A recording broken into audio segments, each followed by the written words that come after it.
मैं कल्पेश कुमार सोनी राजस्थान के सिरोही जिले के पिंडवाड़ा नगर से हूँ। वर्तमान में मैं पैसिफिक महाविद्यालय उदयपुर से ग्रेजुएशन कर रहा हूँ। मेरी शुरू से ही इतिहास विषय में बहुत ज़्यादा रुचि रही है और पिछले 2 सालों से मैं बसंतगढ़ नामक प्राचीन स्थान का अध्ययन भी कर रहा हूँ और मेरा आर्टिकल भी इसी क्षेत्र पर लिखा गया है जिसका शीर्षक है प्राचीन नगर बसंतगढ़। जब हम माउंट आबू और उसके आसपास के क्षेत्र पर अध्ययन करते हैं तो हम सबसे पहले तो यह पाते हैं कि उसका प्राचीन नाम अर्बुद मंडल था और इसी अर्बुद मंडल अर्थात आबू के आसपास के क्षेत्रों पर कई राजवंश के शासकों ने, राजाओं ने लंबे समय तक शासन किया है। और जब हम किराड़ू का जो शिलालेख जो मिलता है उसमें ये जानकारी मिलती है कि माउंट आबू पर ऋषि वशिष्ठ के आश्रम में ऋषि वशिष्ठ द्वारा प्रतिहार, परमार, सोलंकी और चौहान शासकों की उत्पत्ति बताई जाती है। और हम ये भी देखते हैं कि इन्हीं शासकों के वंशों ने लंबे समय तक इसके आसपास के क्षेत्रों पर शासन किया है। जब हम इतिहास की अगर बात करते हैं, इस क्षेत्र की बात करते हैं, तो इसके आसपास के कुछ ऐसे प्रमुख स्थान भी हैं जिसको इन्हीं राजवंश के शासकों ने राजधानी के तौर पे भी रखा था, जिसमें चंद्रावती का भी नाम आता है, बसंतगढ़ का भी नाम आता है, माउंट आबू का भी नाम आता है। तो मेरा जो आर्टिकल का जो शीर्षक है वो है प्राचीन नगर बसंतगढ़। बसंतगढ़ बहुत प्राचीन स्थान है, 1400 साल का इसका इतिहास है। अब हम इसके इतिहास की बात करते हैं तो यहाँ पे सबसे प्राचीन शिलालेख 625 ईस्वी का डॉक्टर किन हॉल को प्राप्त हुआ था। यह शिलालेख बसंतगढ़ की सेमकर्णी माता के मंदिर के पास से ही पत्थरों के ढेर में से डॉक्टर किन हॉल को मिला था। यह एक लेख प्रशस्ति है और इसका प्रतिहार वंश के अध्ययन में और गुजरात के शासकों के अध्ययन में बहुत ही उपयोगी साबित है। यह लेख 625 ईस्वी का है, 682 इसका विक्रम संवत है और इसमें यह बताया गया है कि उस समय जो गुर्जर प्रदेश का स्वामी था वो वर्मलाप था और उसका जो सामन था वो रजिल था और वो अर्बुद मंडल का शासक था और रजिल ने अपनी जो राजधानी थी वो बसंतगढ़ को बनाई थी। यह रजिल प्रतिहार वंश के संस्थापक हरिश्चंद्र का तीसरा पुत्र है। रजिल की जानकारी हमें एक घटियाल के शिलालेख में भी मिलती है और दूसरी जानकारी हमें बसंतगढ़ के शिलालेख में मिलती है। चूंकि घटियाल का शिलालेख बसंतगढ़ के बाद का है इसलिए सबसे पहली जानकारी तो हमें बसंतगढ़ के शिलालेख से ही मिलती है। सबसे पहले गुजरात के शासक की जानकारी मिल जाती है कि उसका नाम वर्मलात था, जिसे व्याघ्रमुख भी कहते हैं। उसके बाद उसके सामंत की जानकारी मिलती है जिसका नाम रजिल था। रजिल की राजधानी बसंतगढ़ थी और रजिल ने बसंतगढ़ के एक व्यापारी को आदेश देकर सेमकर्णी माता का मंदिर बनवाया था और उसी मंदिर के निमित्त इस लेख प्रशस्ति को भी बनवाया गया था। इस लेख प्रशस्ति में उस समय के बसंतगढ़ की जानकारी भी मिलती है हमें कि उस समय बसंतगढ़ का नाम वटनगर था। तो ऐतिहासिक दृष्टि से बसंतगढ़ बहुत इम्पोर्टेंट है, महत्वपूर्ण है, क्योंकि 625 ईस्वी के इस लेख को जब हम अध्ययन करते हैं तो हमें कई जानकारी मिलती है कि वर्मलात उस समय गुर्जर प्रदेश का शासक वर्मलात था। उसकी जो राज्य की सीमाएं थी वो बसंतगढ़ से भी ज़्यादा आगे मंडोर, जोधपुर तक फैली हुई थी। तो पहला इम्पोर्टेंट इसका ये हो जाता है। दूसरा जो प्रतिहार वंश हुआ है वो भी एक शक्तिशाली वंश हुआ है। चूँकि ज़्यादातर हम प्रतिहार वंश में नाग भट्ट प्रथम से ही पढ़ते हैं, लेकिन अगर हम अच्छे से अध्ययन करें तो हमें उससे पूर्व की भी कई जानकारियां मिल सकती है। जैसे कि रजिल की जानकारी इस शिलालेख में हमें मिलती है। तो पहला इम्पोर्टेंस बसंतगढ़ का ये हो गया, ये 625 ईस्वी का लेख। इस लेख में कई ऐसे नाम भी मिलते हैं जिसका अध्ययन करना बहुत जरूरी है। इसी शिलालेख में राजस्थानी द्वितीय भट्ट शब्द की भी जानकारी मिलती है, जिसका अध्ययन करना अभी बाकी है। इसी क्रम में आगे बढ़ते हैं तो 646 ईस्वी का एक लेख प्राप्त हुआ था, सामोली का शिलालेख बोलते हैं उसे। वर्तमान में यह लेख अजमेर म्यूजियम में सुरक्षित है और इसको डॉक्टर गौरी शंकर हीराचंद ओझा ने ही खोजा था। तो उस लेख में हमें बसंतगढ़ की जानकारी मिलती है। वह जो शिलालेख है वो शिलादित्य के समय का है, गोहिल वंश का जो शासक मेवाड़ का हुआ था उसके समय का है। तो उसमें ये बताया गया है कि वो जो शिलादित्य का समय था उस समय बसंतगढ़ से एक समुदाय सामोली के आसपास गया था। उसमें बसंतगढ़ का नाम वटनगर बताया हुआ है। और जो 625 ईस्वी का शिलालेख भी मिला था उसमें भी बसंतगढ़ का नाम वटनगर बताया हुआ है, अर्थात 7वीं शताब्दी के आसपास बसंतगढ़ था वो वटनगर के नाम से जाना जाता था। तो उस समय वटनगर से कुछ समुदाय वहाँ सामोली जावर के आसपास गए और जिसका जो मुखिया था वो जेतक था।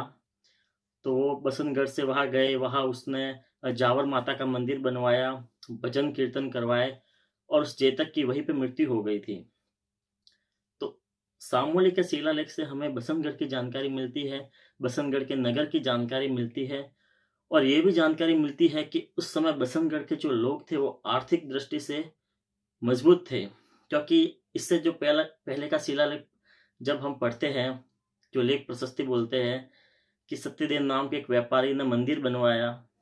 उसके बाद सामोली के शिलालेख में पढ़ते हैं कि बसंतगढ़ से वो लोग वहां गए, उसने वहां जाके मंदिर बनवाया। तो 7वीं शताब्दी के आसपास बसंतगढ़ एक अच्छा नगर था, संपन्न नगर था और यहाँ के लोग भी संपन्न थे। इसी क्रम में हम आगे बढ़ते हैं तो हमें यहाँ से एक मूर्ति प्राप्त हुई थी, अर्थात बहुत सारी मूर्तियां प्राप्त हुई थी। ये सब पीतल धातु की मूर्तियां थी और जैन तीर्थंकरों की मूर्तियां थी।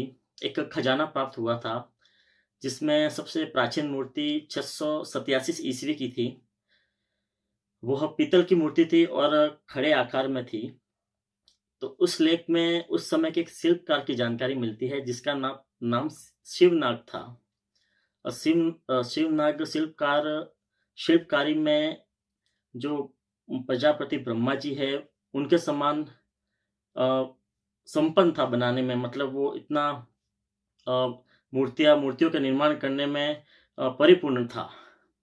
तो उस जो मूर्ति के लेख पे यही जानकारी मिलती है कि उस मूर्ति को शिवनाग नामक एक शिल्पकार ने बनाया था और वो मूर्तियां बनाने में बहुत ही ज्यादा माहिर था।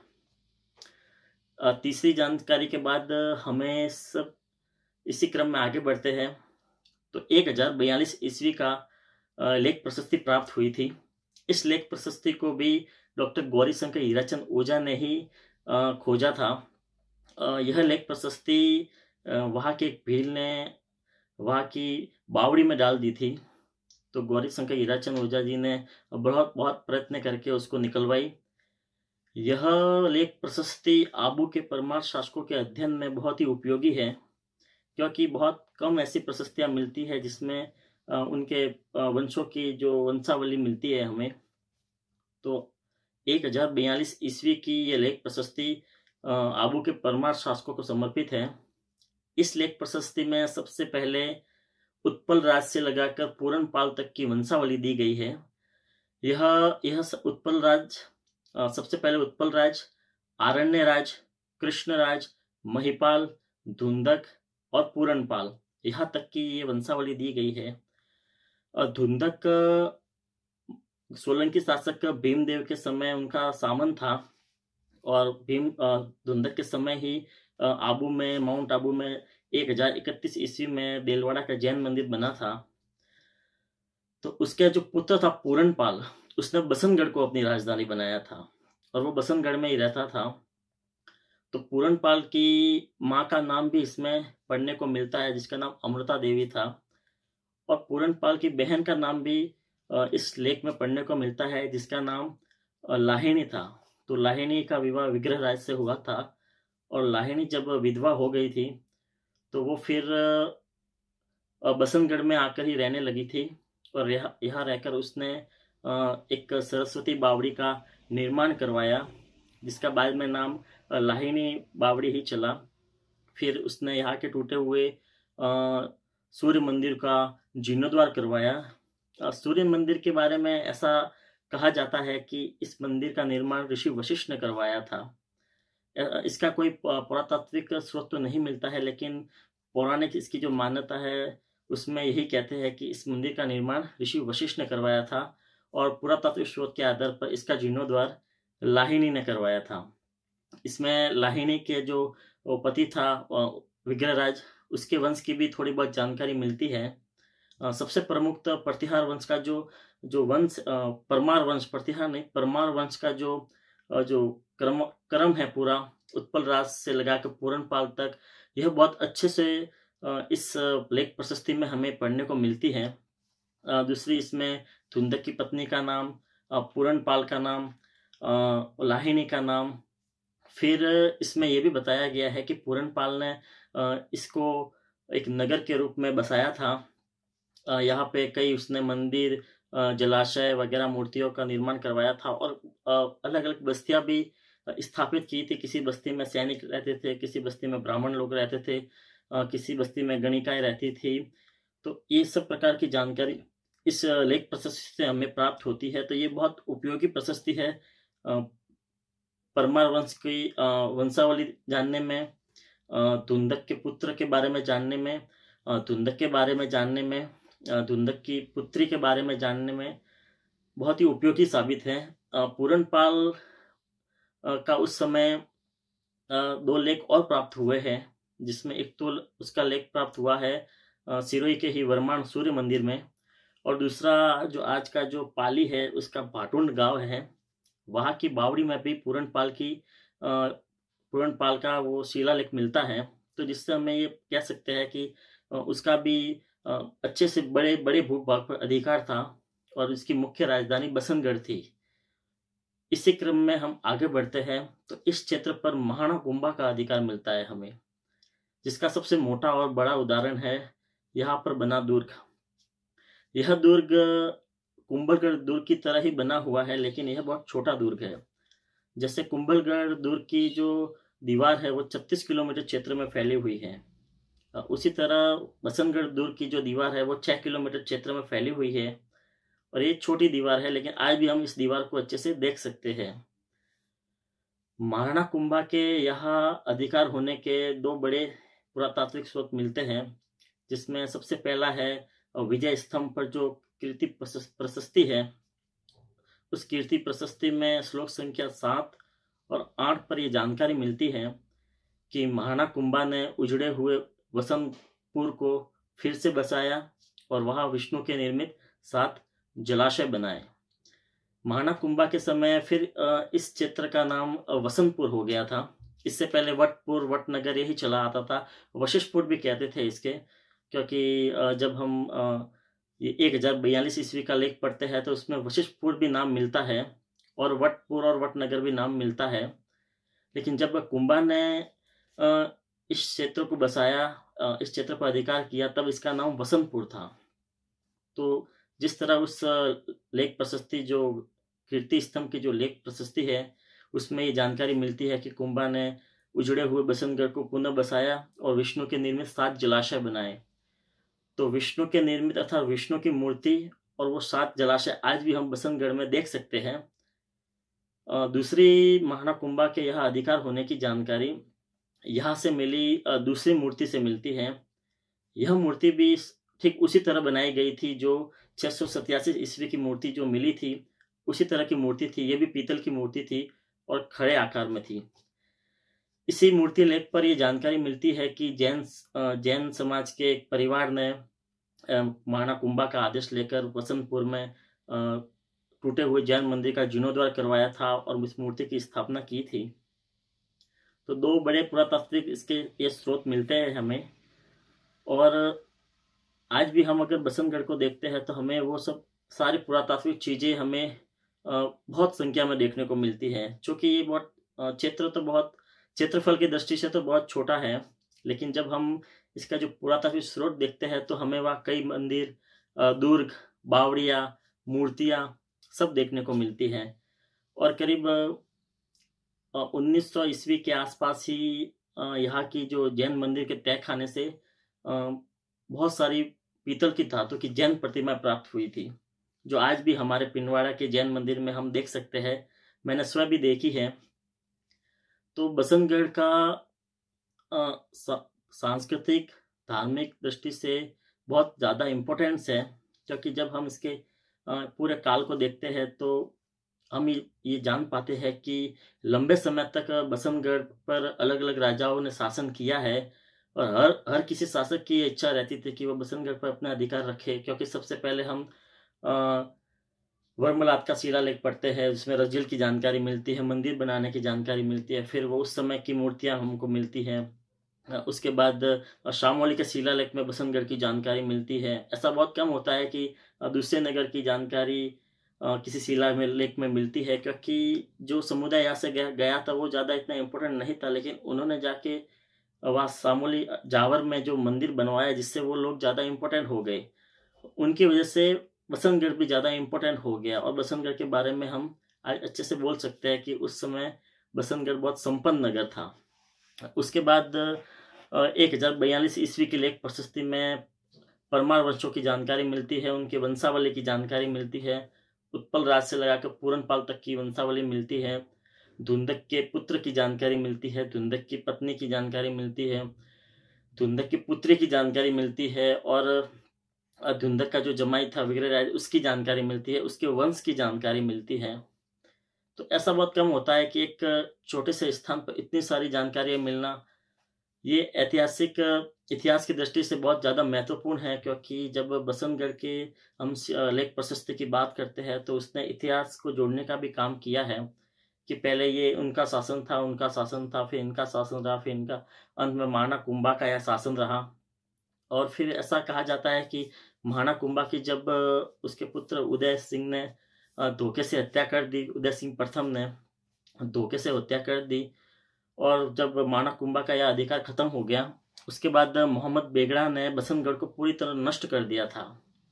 और उसके बाद इस स्थान पर सिरोही के देवड़ा चौहान जो है उनका शासन हो गया, और फिर सिरोही के देवड़ा चौहान शासकों ने यहाँ के जो शेमकरनी माता के मंदिर का भी फिर जीर्णोद्धार करवाया था। ऐसी जानकारी हमें सिरोही राज्य का इतिहास की पुस्तक में भी मिलती है। मुझसे पूर्व कई इतिहासकारों ने बसंतगढ़ पर बहुत कुछ अच्छा लिखा है, जिसमें सबसे पहला नाम तो डॉक्टर गौरी शंकर हीराचंद ओझा का ही आता है, क्योंकि उनकी वजह से ही हम बसंतगढ़ को जान पाए हैं। उसके बाद हमारे सिरोही के ही एक इतिहासकार थे डॉक्टर सोहनलाल पटनी करके, उन्होंने बसंतगढ़ पे बहुत अच्छे से अध्ययन किया है, और उन्होंने बसंतगढ़ की जो मूर्ति कला है उस पर अच्छे से लिखा है। उनकी पुस्तक है अर्बुद मंडल का सांस्कृतिक इतिहास, सिरोही का सांस्कृतिक इतिहास करके पुस्तक है, उसमें बसंतगढ़ का बहुत अच्छे से लिखा है। उन्होंने सोहनलाल जी ने तो ये तक भी कहा है कि जो ब्रह्मगुप्त था उसने अपने ब्रह्म स्फुट सिद्धांत की रचना भी बसंतगढ़ में ही की थी। तो इतने सारे जो इसके एविडेंस जो मिलते हैं, जो इसके पुरातात्विक स्रोत मिलते हैं, इसका जो साहित्यिक स्रोत मिलते हैं, उस आधार पर हम कह सकते हैं कि बसंतगढ़ बहुत ही ज़्यादा इम्पोर्टेंट है। यहाँ से मिले पुरातात्विक स्रोत इतिहास की दृष्टि से बहुत ज़्यादा महत्व रखते हैं, और इतिहास के पन्नों में बसंतगढ़ को रखना बहुत ज़रूरी है। तो इसी के आधार पर मैंने कुछ बातें कुछ शब्दों के द्वारा बताई हैं, क्योंकि जो लिखा जाता है उतना उसी हिसाब से हम बोल नहीं सकते हैं। फिर भी पूरी कोशिश की गई है कि आपको पूरे उस काल की क्रम वाइज मैंने आपको बताया है कि कैसे सबसे पहले क्या जानकारी मिली, उसके बाद क्या जानकारी मिली, किस जगह से किसकी जानकारी मिली, इसका प्राचीन नाम क्या था, फिर किसने ज़्यादा समय तक शासन किया, फिर मेवाड़ के महाना कुंभा ने भी करीब 35 वर्ष तक यहाँ शासन किया। तो आपको ये जानकारी अच्छी लगी होगी। धन्यवाद।